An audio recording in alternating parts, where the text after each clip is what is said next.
السلام علیکم ناظرین اکرامی، ہم امید کرتے ہیں آپ سب خیریت سے ہوں گے۔ ناظرین، عورت پر کتنی قسم کے غسل واجب ہیں؟ ناظرین، بہت ہی اہم ٹاپک ہے۔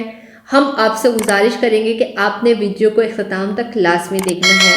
ناظرین اکرامی، اللہ تعالیٰ نے ایک عورت پر 4 قسم کے غسل واجب کیے ہیں۔ پہلا، غسل حیض، یعنی حیض کے دنوں کے بعد غسل کرنا واجب ہے۔ غسل نفاس، یعنی جب عورت ایک بچہ پیدا کرتی ہے تو 40 دن کا اس کا ایک پیریڈ ہوتا ہے، اس کے بعد غسل کرتی ہے۔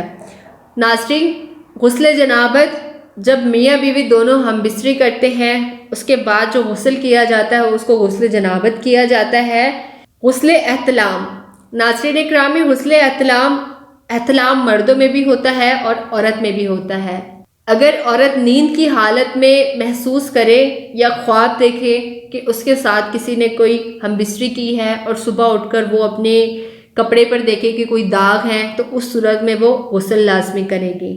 ہم امید کرتے ہیں کہ آپ کو ہماری یہ ویڈیو بے حد پسند آئی ہوگی۔ کوئی بات جو پوچھنا چاہتے ہیں آپ کامنٹس کے تھرو پوچھ سکتے ہیں۔